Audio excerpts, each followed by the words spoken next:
Well, joining us now, Alp Mehmet from Migration Watch. Alp, very good evening to you. Thanks for your time. Good evening to you. This is sensitive territory, as it often is on this subject, but this feels particularly so.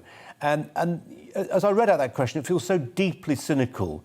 But I think sceptical is the better word. We need to be sceptical, and I think partly because, as I said to Mark White, our Home Affairs editor, a while ago, the act of migrating, whether that's legally or more likely illegally, because it's such a risk involved, can be a great transformational, if not the great transformational moment in somebody's life.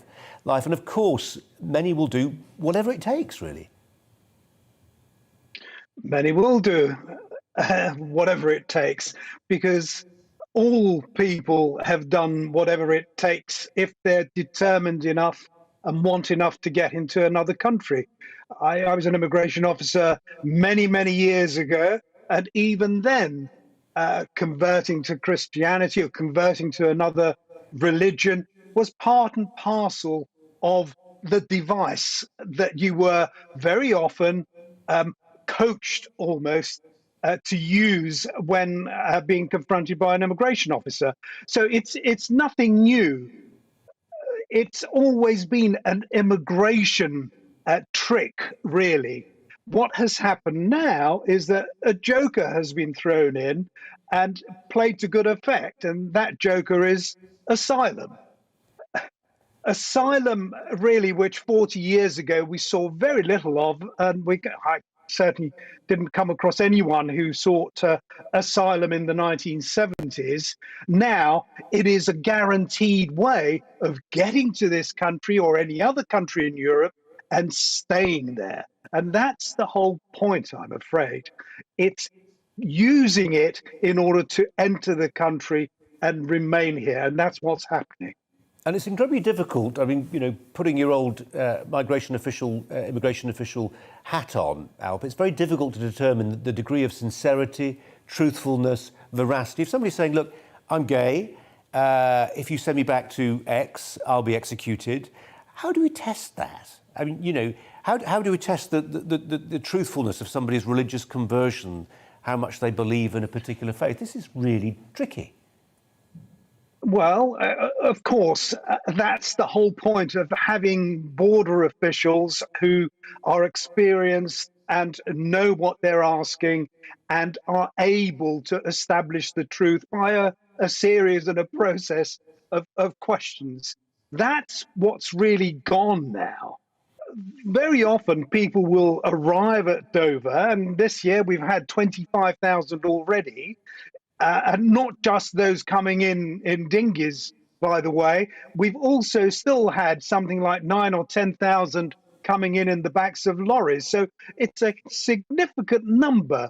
They're coming here, really, and they're not being questioned to the extent that they should be. And that's the whole point. We no longer have the resources necessary in order to talk to people and talk to them at length in order to establish whether or not they're telling the truth. Somehow it's become almost shameful to question people who want to come to this country. That is wrong. If we have a border, we've got to make sure it's a secure border. At the moment, it isn't, I'm afraid. Even telephones are now being used to keep in touch with people who are entering the country illegally, frankly. I mean, it's absolutely absurd that we've got to this stage where we're doing so little in order to check and question those who are coming into the country. I wonder, Alp, if this is a window that's about to close with the Borders Act, where, in a sense, it will become less important whether you establish whether you're an asylum seeker or not. If you get off one of those dinghies, you will have de jure committed an offence according to this new act. You will have come into the UK seeking the great prize of British citizenship, and by obtaining it by crossing the channel illegally, you'll have done so. You'll have done so against the law. You risk the instant prospect of deportation or imprisonment. So the idea of whether you can be questioned as to the sincerity of whatever matters not a jot. You've committed an offence by trying to come into the country unlawfully. Well, it's illegal now to seek to enter the country illegally, frankly. So that's not going to be anything new. It's what you do afterwards that matters. What will happen when we already hear from the CPS, from the Crown Prosecution Service, that it's very difficult to get a conviction of those who have sought to get into the country illegally. And that really is where it's all going to happen, in the courts. Now, if the courts go along and say, okay, illegal, guilty, we're going to do whatever, fine. But then what? Are we then going to send them back whence they came, or are we going to then fly them to their countries of origin if we know where that is? So it sounds good, and I welcome the fact that this is going to happen. In practice, I doubt that it will make very much difference. I'm afraid the only way that this is going to stop is we send back, and the French or whoever take people back who have come to this country illegally, but they also do something about those who are entering the EU, entering France, really do what the Poles are doing now and saying, no, you don't belong here, you have no right here, you're not coming in. Until we do that, I'm afraid it will just continue and increase. Who knows what number it will be next year? 50,000? I don't know, but it's certainly going to be above what it is this year.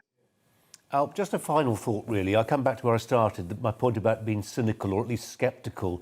Do you worry that far too many people in this country are incurious about what's happening here, the human drivers involved? Because it strikes me there's a reluctance to believe or even suspect the worst motives in some of the people trying to come into this country, whereas perhaps to other people, the sensible starting point is to assume the worst and then be pleased when it doesn't work out that way. Well, I suppose so. In a way, you've got to admire nice, decent people who are prepared to give other human beings the benefit of the doubt. The problem is that those who are saying, yes, I will take in a refugee, those who have taken in refugees, horrified to have taken in this chap, the two good Christians who took this individual in. They're horrified at what's happened. But that is the problem, that there are so many people who want a better life. We're talking about millions upon millions of people. Are we prepared to take all of them or some of them? How many? 4 million, 5 million, 10 million? Because if we are saying the door is open, my goodness, they're going to come through it. Alp Mehmet, we'll talk to you again, but for now, thanks very much.